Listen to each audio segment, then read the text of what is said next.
Xo'p, mavzumiz taqlid so'zlar. Qarang. Hozirgi narsaga urinish orqali chiqayotgan tovushlar ular taqlid so'zlar deyiladi. Endi taqlid so'zlarimiz o'zbek tilida ikki xil guruhga bo'linadi. Birinchisi tovushga taqlid deyiladi. Ikkinchisi esa holatga taqlid deyiladi. Tushunarlimi? Holat hamma tovushga taqlid bo'lgan so'zlar. Endi tovushga taqlid so'zlar nima? Siz hozirgi mana bu eshitayotgan tovushlaringizning barchasi tovushga taqlid so'zlar. Misol uchun qarang. Mashina signal chalishi dit dit deydi.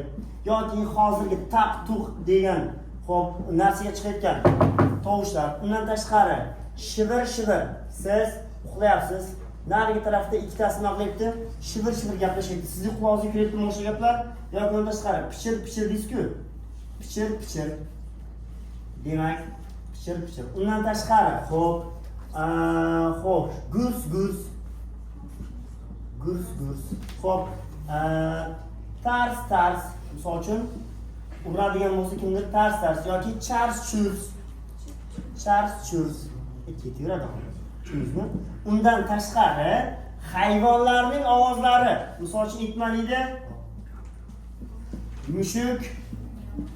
Xo'p, it, mushuk, yana xo'roz. Nimadirlar deydi qo'sni yozmaydi. Xo'sh. Xo'sh. Qurbaqa qur deydi. Xo'p, chigirtka chir chir deydi. Xullas ketaveradi. Demak, qarang, narsa buyumlarning bir-biriga tegishdan chiqadigan tovushlar va undan tashqari hayvonlarning tovushlari ham barchasi qanaqa so'zlar? Tovushga taqlid so'zlar. Tushunarlimi? Mana shu. Endi holatga taqlid so'zlarda bitta misol bor. Qarang, holatga taqlid so'zlar biz uni qarang, tovushga taqlid so'zni siz quloq bilan eshityapsizmi? Holatga taqlidni ko'z bilan ko'rasiz. Misol uchun qarang, suv ariqda qanday oqyapti? Jimir oqyapti. Suvning oqishini siz qarang. Suv ariqda jimir oqyapti degan paytda o'sha jimir deysiz-mi? Yo'q, uning ko'rasiz. Chunki quyosh nuri ariqqa tushadi. Ariqdagi nur sizning ko'zingizga tushgan paytda jimir to'g'lanadi. Tushundingizmi? U tovush chiqarmaydi unaqa. Yoki lampochka hozirgi misol uchun chiroq boyagi shamol bo'lgan paytdagi tabiiy ofatlar payti qanday o'ynaydi? Lip etib o'chiradi, to'g'rimi? Qarang, svet o'chirib yoqqaningiz o'zidan lip degan tovush chiqaradimi? Yo'q, uni faqatgina ko'ramiz, tushunarlimi? Yoki yarq yurq. Yangi ko'ylak oldingiz, to'yga borib barda o'ynayapsiz. Boyagi svetlarga boyagi ko'ylak qanday to'g'landi? Ko'ylak yarq yurq to'g'landi. Ko'ylak o'zidan shunaqa tovush chiqaradimi? Yo'q, uni odamlar ko'radi, tushundingizmi? Faqat ko'rish mumkin ular. Undan tashqari dag'dagʼ. Sovuqdan dag'dagʼ qaltirar edi. Misol uchun qo'lingiz qaltiraydimi sovuqdan? Qo'lingiz shunaqa tovush chiqaradimi? Dag'dagʼ degan? Yo'q. Undan tashqari xo'sh, dag'dagʼ ketdimi? Xo'sh, yarq yo'q yozdik, yalt yut. Yalt yut. Misol uchun hamma tomonni tozalab chiqdingiz va boyagi uyingizdagi hamma joylar qanday to'g'lanayapti? Yalt yut to'g'lanayapti. Shunaqa tovush chiqarib turadimi? Narsalar o'zidan, idish-tovoqlar yuvdingiz, atrofdagi narsalarni tozalab chiqdingiz va yalt yut to'g'lanadi deydigan bo'lsa, bunaqa tovush chiqaradi o'zidan. Tushunarlimi? Davom etamiz. Demak, vaqtimiz shunga o'xshagan, demak, eshitish emas, ko'rish mumkin bo'lgan so'zlar holatga taqlid deyiladi. Quloq orqali eshitish mumkin bo'lganlar esa tovushga taqlid. Tushunarlimi? Endi mana bu yerda bitta so'z bor. Tars tars degan so'z tovushda ham bor. Tars tars degan so'z qayerda ham bor? Holatda ham bor. Endi ikkalasini sizga farqini tushuntiraman. Qarang. Birinchisi, matn mazmuniga qaraysiz. Umri xolaning qanisi Umri xolan? Umri xolaning qo'llari tars tars yorilganini shoidron endi payqadi. Bu yerdagi taqlid so'zimiz qaysi so'z bo'lyapti? Tars tars so'z bo'lyapti. Yana bitta yozamiz. Ikkinchisi, palakda, palak nima desa? O'sha daladagi narsa, palakda tarvuzlar tars tars yorilmoqda. Mana yorilmoqda. Endi eshitamiz qarang. Mana bu yerda tars tars bor. Ikkala gapimizda ham tars tars so'z beryapti. Bittasi tovush, bittasi holat. Matnning mazmuniga qaraysiz. Qarang. Umri xolaning qo'llari tars tars yorilganini. Sochida so'qing qo'lingiz yorilgan paytda o'zidan tars tars degan tovush chiqaradimi? Yo'q, misol sovuqdan yorilardi, qurib ketsa yorilar-ku, o'zidan unaqa tovush chiqarmaydi. Demak, buni lekin ko'rasizmi? U qanaqa taqlid? Holatga taqlid. Tushunarlimi? Endi palakda tarvuzlar tars yorilmoqda. Tarvuz pishgan payti bitta pichoq teksangiz o'zi yorib ketadimi? Tovush chiqadimi o'sha payti? Demak bo'lma deylar ekan, tovush ketadi. Tushunarlimi? Matnga qarab ketaverasiz. Qiyin joyi yo'q. Shunday emas joygacha. Endi taqlid so'zlarining tuzilishi degan mavzu bor. Taqlid so'zlar tuzilish jihatdan ikki xil turga bo'linadi. Birinchisi sodda taqlid so'z, ikkinchisi esa takroriy taqlid so'z. Sodda hamda takroriy.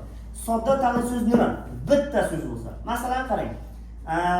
Tars etib yerga tushdi deysiz-ku. U tars etib yerga tushdi. Gup etib tushdi. To'g'rimi? Gup etib yiqildi yoki. Bitta so'z bo'layaptimi? Yoki yarq etib ko'zga tashlandi. Tushundingizmi? Yoki chiroq lip etib o'chib qoldi. Demak, nechta shaklda? Bitta shaklda keladi. Bular sodda taqlid so'zlar. Endi takroriy bo'ladigan bo'lsa, ikkita bo'lish kerak. Misol uchun, dit yoki dag', jimar, ixlos ketaveradi. Shularni demak sodda bir asos, takroriy bo'ladigan bo'lsa, ikkita shaklda kelish bo'lar ekan. Tushundingizmi? Mana shu. Demak, tuzilishi ketdi. Undan keyin o'tamiz. Taqlid so'zlarining yasalishi degan mavzu. Demak, qarang, biz taqlid so'zlarga biron bir qo'shimcha qo'shsak, boshqa turkumga o'tib ketib qoladi. Masalan, qarang. Shar etib suv tepadan nima qiladi?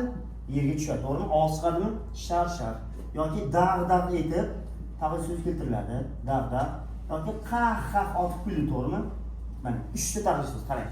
Shar, dag' va qah degan taqlid so'zlarga biz agarda a degan qo'shimcha qo'shadigan bo'lsak, hosil bo'ladi. Qaysi so'z? Shar-shara. Dag'-ni qo'shamiz. Dag'. Va keyinisi esa qah. Shar-shara, dag', qah so'zlari hozir bu yerda ot shaklida. Demak, qarang, 3 ta taqlid so'z. Shar, dag' va qah degan taqlid so'zlarga a qo'shimchasi qo'shilsa, shar-shara, dag' qah degan nima hosil bo'lar ekan? Ot hosil bo'lar ekan. Endi undan tashqari qarang. Hozir taqlid so'z orasiga nima qo'ygandik? Chiziqcha. Qarang, menga chiziqcha qo'ydik, to'g'rimi? Endi siz unga a qo'shganingizdan so'ng ular qo'shilib ketadi. Qarang, chiziqcha qo'yilmaydi. Qo'shilib shaklda yozish kerak bo'ladi ot bo'lganda. Tushunarlimi? Shu. Demak, ot yasadik. Endi taqlid so'zlardan fe'l ham yasash mumkin. Misol uchun, yarq. U yarq etib ko'zga tashlandimi? Biz unga ira degan qo'shimcha qo'shamiz. Hosil bo'ladi qaysi so'z? Yarqramoq. Qaysi turkumda? Fe'l. Yoki tars etib tegdingiz-ku. Tars plus unga qo'shamiz illa. Hosil bo'lyapti? Tarsillamoq. Qaysi turkum? Fe'l. Undan tashqari mushuk miyov deydi. Unga qo'shamiz la. Hosil bo'lyapti? Miyovlamoq. Qaysi turkumda? Fe'l. Bo'ldi. Demak, qarang, mana bu uchalasi nimani hosil qilar ekan? Endi qarang, eshitamiz. Boshimdan qaytaramiz. Taqlid so'zlarning yasalishi. Agar biz taqlid so'zlarga qo'shimcha qo'shadigan bo'lsak, necha xil turkumga o'zgarib ketish mumkin? 2 xil turkum. Agar 3 ta taqlid so'zga a qo'shiladigan bo'lsa, otga o'zgaradi. Agar umumiy taqlid so'zlarga ira, illa, la qo'shiladigan bo'lsa, fe'lga. Misol uchun qarang. Yarqira, yaltira, tarsillash, gursilla, shovulla, lovulla, lipilla ketaveradi o'zgarasizmi? Miyovla yoki ulla, charsilla ketaveradi. Demak, umumiy ira, illa, la qo'shimchasi qo'shilsa, fe'lga o'zgaradi. Tushundingizmi? Tuzilish jihatdan necha bo'lar ekan? Sodda va takroriy. Ma'no turi jihatdan tovush va holat. Eshitsak tovush, ko'radigan bo'lsak holat. Tushunarlimi? Xo'p, keyingisi undov so'zlar. Endi eshitamiz qarang. Undov so'zlar nima? Undov so'zlarimiz o'zbek tilimizda xuddi taqlidlar singari 2 xil guruhga bo'linadi. Birinchisi his-hayajon undovlari. Ikkinchisi esa buyruq xitob undovlari. His-hayajon hamda buyruq xitob. Endi eshitamiz qarang. His-hayajon undovlari nima? Qarang, insonlarning ichki kechinmalarini ifodalashda ishlatiladigan so'zlar his-hayajon undovlari deyiladi. Misol uchun yozamiz qarang. Xo'p, chekadi. Dedi-ku, ya'ni nimadandir qayg'uga tushgan payt yoki dot. Voy, qo'rqib ketgan payt, to'g'rimi? Ura, xursandchilik bo'lgan payti. Deb o'ylab qolgan payti yoki uf deydi, biron bir ish yoqmasa, to'g'rimi? Yoki undan tashqari deb afsus chekasiz, to'g'rimi? Yoki undan tashqari xo'p voy, dot, ura, uf, yoki qo'rqqan payti baqirish a. Xullas keltirdik. Mana bunga o'xshash insonlar ichki kechirmalarini ifodalashda foydalanadigan so'zlar qisqa jon unlovlar deyiladi. Tushundingizmi? Endi buyruqtob unlovlar nima desa, qarang, buyruqtob shaxslarni yoki hayvonlarni chaqirish yoki haydash. Tushundingizmi? Misol uchun shaxslarni chaqirish. Hoy bola deydimi? Hoy. Ey deydimi? Yoki u, yu. Bo'ldi. Mana shu to'rttasi hoy, ey, u, yu shaxslarga nisbatan chaqirishni ifoda qiladi. Misol uchun hoy bola desak, bolani chaqiramiz. Ey qiz degan bo'lsak, qizni chaqiramiz. Endi u yuchi qo'shni yu deydimi? Qarang, qo'shni yu, dostonu deydimi? O'sha yerdagi dostondan keyingi u nima ekan? Buyruqtob undov deyiladi. Endi undan tashqari hayvonlarni chaqirish. Misol uchun deb nima qilasiz? Eshak minasizmi? Deb qaydaydi. Ishni to'xtatadi. Beh deb chaqiradi. Yoki otni minganingizda dir deb to'xtatasizmi? Chuh deb qaydaysizmi? Yoki yana nima? Tu deb chaqirasizmi? Tovuqni. Xo'p, pish deb chaqirasiz pishakni. Pish deb qaydaysiz. Xo'p, yana bor. Bog' deb chaqirasiz. Xullas ketaverasiz. Tushundingizmi? Har qanday hayvonni chaqirishda yoki haydashda ishlatiladigan so'zlar, qanaqa undov so'zlar? Buyruqtob undov. Tushundingizmi? Tamom. Undov so'zlar mana shu. Endi bizga eng muhim narsa undov so'zlarda ishlatiladigan nimalar? Tinish belgilari. Tushundingizmi? Endi tinish belgilari nima? Qoida bor, majbur o'tganingda. Undov so'zlarda nima qo'yiladi? Har doimmi desa yo'q. Endi eshitib qarang. Sizga qachon undov qo'yiladi, qachon qo'yilmasligini tushuntiraman. Masalan, boshlaylik. Agar undov so'zingiz his-hayajon undov bo'lsa qo'yiladi. Buyruqda undovni qo'ymaysan, tushunarlimi? His-hayajonda qo'ysan. Misol uchun, qanday go'zal bu olam. Qanday go'zal bu olam. To'g'rimi? Endi eshitamiz, qarang. Qayerga undov qo'yiladi? Qarang. Undov so'zdan keyin virgul qo'yiladi. Undov so'z ishtirok etgan gapning oxiriga undov qo'yiladi. Hisob qoling, undovni mana bu yerga qo'ymang. Undov so'z ishtirok etgan gapning oxiriga undov qo'yishingiz kerak bo'ladi. Tushunarlimi? Davom etamiz. Ikkinchisi, lekin ba'zan mana bu undovdan keyin ham undov qo'yishi mumkin. Afsuski, qachon? Agar undov so'z kuchli his-hayajon aytilsa. Misol uchun inson eng yuqori baqirishda umrdomda bir marta baqiradi. It quvlagan payti siz bor kuchingiz bilan his-hayajon chiqarib berasiz. Deb baqirasizmi? Mana 3 ta undov qo'yiladi. Yordam bering deb baqirasiz. Yordam bering deganda mana bu yerdagi deb baqirish kuchli his-hayajon bo'lgani uchun undan keyin undov qo'yiladi. Tushunarlimi? Tamom, bo'ldi. His-hayajon undovlarida asosan undan keyin virgul gap to'xtatib undov. Ba'zan o'sha unda kuchli his-hayajon aytilsa, undan keyin undov qo'yiladi. Tushundingizmi? Endi buyruqtob undovlarida nima qo'yiladi? Eshitamiz. Buyruqtob undovlarda masalan, hoy bir qarab yuboring. Qani undov so'z? Hoymi? Qarang. Undov so'zdan keyin virgul, gap to'xtatib nuqta. Undov yo'q. E'tibor bering. Undov qo'yib qo'ysangiz xato bo'ladi. Hoydan keyin virgul, gap to'xtatib nuqta qo'ying. Keyingi, agar qarang, undalma deb eshitgansizmi?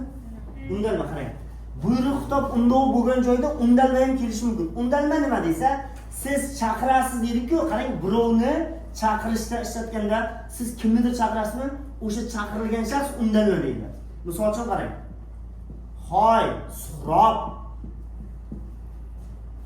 Doskaga qarab o'tir. Desak. Kimni chaqiryapmiz? Kimni? Suhrob. Suhrob undalma. Hoy undov. Undov so'z orqali biz o'zimizga undaymiz kimni? Suhrobni. Demak, undov so'z va undalma yonma-yon kelsa, virgul undalmadan keyin qo'yib, gap to'xtatib nuqta qo'yiladi. Orasiga qo'ymaysizlar eshitmang. Tushunarlimi? Demak, undov so'zi o'z kelsa, undan keyin virgul.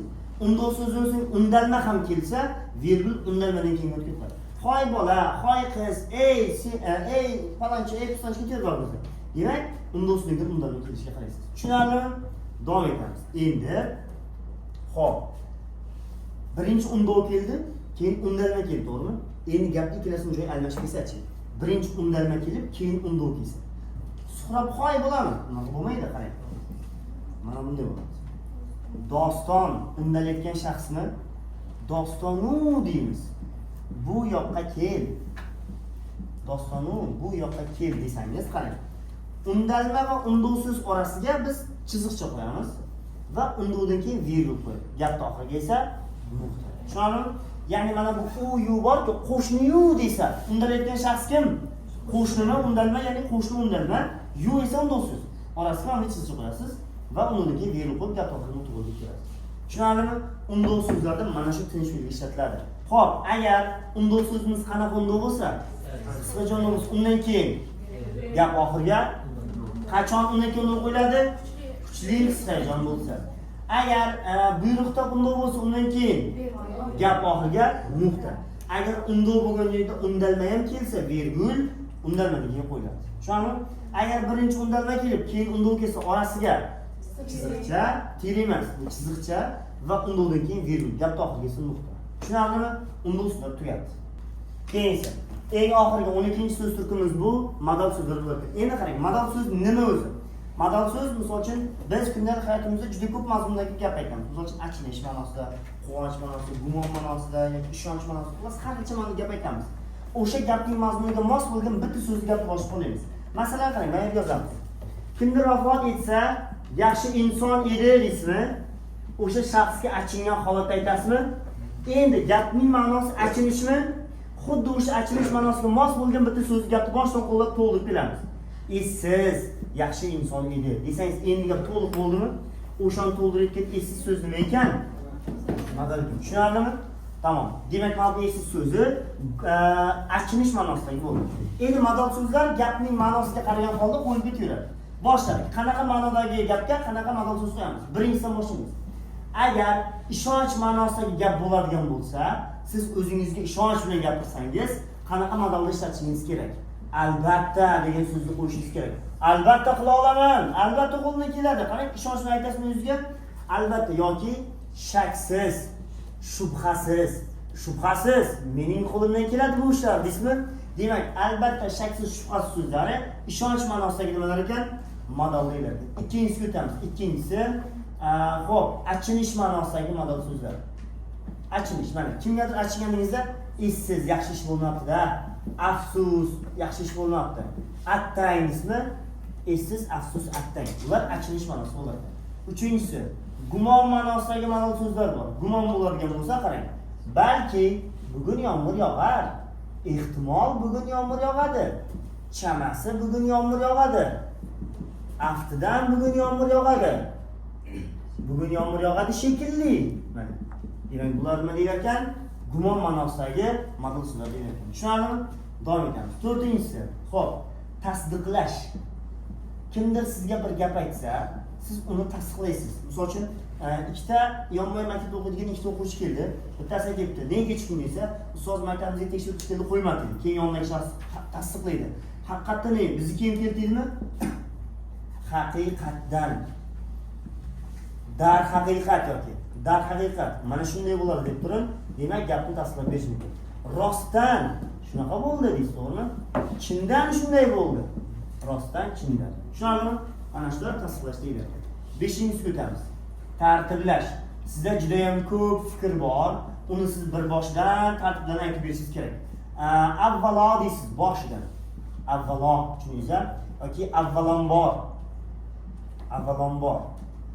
Birinchidan, ikkinchidan, uchinchidan, to'rtinchidan ketaveradi. Ya'ni qarang, siz aybsizligingizni bildirish uchun juda ko'p dalilingiz bor o'zingizning. Shuning har birini bitta-bitta tartiblantirib berishingiz kerakmi? Aytasiz. Birinchidan men o'sha kuni uyda edim. Ikkinchidan men unaqa bola emasman. Uchinchidan unaqa. To'rtinchidan ketaveradi. Bular tartiblash deyiladi. 6-inchisi bo'ladigan bo'lsa, xo'p, tartiblash, tasdiqlash, dalillash yoziladigan, mana dalillash bo'lar keyin. Dalillash. Masalan, qarang. Siz bitta fikr aytgan paytingiz uni dalil bilan berishingiz kerak, to'g'rimi? Aytasiz. Bizning guruhimizda a'lochi o'quvchilar ko'p deysiz. Masalan deysiz keyin, to'g'rimi? Masalan deb sanab berasizmi? Jumladan deysiz yoki masalan jumladan yoki misol uchun deysiz. Masalan jumladan misol uchun, demak bular dalillash ma'nosidagi so'z bo'ladi. Davom etamiz. 7-inchisi. Xulosalash ma'nosidagi. Xulosalash. Sizda umumiy fikr berilgandan so'ng umumiy xulosa ketadi, Abdusami. Xullas deysiz. Mana shunaqa gaplar. Xullasi kalom deysiz yoki. Xullasi kalom. Demak, shunaqa bo'ldi. Demak, qisqasi mana shunaqa bo'ladi. Xo'p, demak, qisqasi xullas. Keyin bo'ladi. Xullas qalam demak qisqasi. Xo'p, 8-inchisi bo'ladigan bo'lsa, hayratlanish. Hayratlanish. Qarang, hayratlanishda ajabo deysiz, to'g'rimi? Biron bir narsani ko'rsangiz. Voajab deysiz yoki. Ajabo, voajab bular hayratlanish ma'nosi bo'ladi. 9-inchisi quvonch bo'ladi. Quvonch ma'nosi bo'ladigan bo'lsa, hayriyat deysizmi? Va nihoyat deysiz. Hayriyat va nihoyat. Demak, mana bular quvonch ma'nosi bo'lar ekan. 10-inchisi tasdiqlash yozmadikmi? Tasdiqlash yozibdi. Tasdiq inkor bor. Tasdiq inkor. Ya'ni tasdiq shaklida aytadigan bo'lsangiz, menda bor deysiz. Inkor bo'ladigan bo'lsa, menda yo'q deysiz. Mana bular modal so'zlar. Demak, modal so'z nechta ma'nosi bor ekan? 10 ma'nosi bor va ularga bo'lgan misollar. Tushundingizmi? Endi shoshmang. Modal so'zlarimiz ikki xil turga bo'linadi. Sof modal so'zlar, vazifadosh modal so'zlar. Tushundingizmi? Sof modal so'z nima? Har qanday joyda modal so'z bo'ladi. Vazifadoshlar ba'zi bir gaplarda o'sha so'zlar boshqa turkum bo'lib qolishi mumkin. Tushundingizmi? Ularni sizga belgilab beraman. Qarang boshlar. Albatta shaksiz, sof, shubhasiz vazifadosh. Shubhasiz so'z ba'zi gapda sifat bo'ladi. Qarang, shubhasiz meni qila olaman desangiz, bu nima? Modal so'z. U ishini shubhasiz bajarar edi. Sifat. Qarang, shubha qoldirmaydigan bu sifat. Essiz bu vazifadosh ba'zi gapda sifat bo'lishi mumkin. Masalan qarang, essiz yaxshi ish bo'lmadi-da. Modal u essiz qiz. Esi yo'q degan, tushundingizmi? Bu sifat bo'ladi. Afsus atang sof. Balki sof, ehtimol, chamasi, aftidan vazifadosh. Bular ba'zan gapni bo'lishi mumkin, otdir. Masalan qarang, ehtimol bugun yomg'ir yog'adi. Chamasi bugun yomg'ir yog'adi. Aftidan bugun yomg'ir yog'adi. Bu nima? Modal. Uning ehtimoli to'g'ri chiqdi. Uning chamasi to'g'ri chiqdi. Uning yuzini yuvmagani aftidan bilinib turibdi. Aftidan degani yuzidan degani. Tushundingizmi? Haqiqatdan so'z vazifadosh. Bu ham ba'zan bo'lishi mumkin. Haqiqatdan bizning aytgan ham shunaqa ishlar keldi desa, bu modal so'z. Uning gapirayotgan gaplari haqiqatdan ancha uzoqda turibdi. Haqiqatdan degani bu yerda o'qilyapti. Darhaqiqat rostlanchidan sof. Avvalambor sof, birinchidan, ikkinchidan vazifadosh. Bular ba'zi gapda son bo'lishi mumkin. Masalan, birinchidan men unaqa emasman, ikkinchidan unaqa edi, uchinchidan bunaqa edi. Bu modal. Biz birinchidan darsga chiqamiz. Nima degani? 1-sentyabrdan degan bu son. Ikkinchidan o'qish boshlanar ekan. 2-sentyabr degan. Bunda son. Tushundingizmi? Masalan, jumladan sof, misol qarang, jumladan vazifadosh. Ot bo'lishi mumkin. Bizning guruhda aloqa so'zlar ko'p. Jumladan shu va modal so'z endi ot bo'lsa, uning gapining yolg'onligi jumladan ko'rinib turibdi-ku. Jumladan mana bu yerda unda ot bo'lar ekan. Xullas qo'lim demak vazifadosh. Demak, ba'zi gapda fe'l bo'lishi mumkin. Masalan, demak, mana shunaqa bo'ladi desak, bu modal og'ziga kelganni demak nodonning ishi. Nima degani? Demak degani aytish degani. Tushundingizmi? Unda fe'l. Qisqasi so'ziga qaraymiz. Bu ba'zan sifat bo'lishi mumkin. Qisqasi mavzu mana shundan iborat desak, bu modal bizga yo'lning uzuni emas, qisqasi kerak, unda sifat. Tushundingizmi? Ajabo vojib sof, bu ham sof, bo'l. Vazifadoshlar yumaloq olinganlar, tamom. Modal so'zlar tugadi.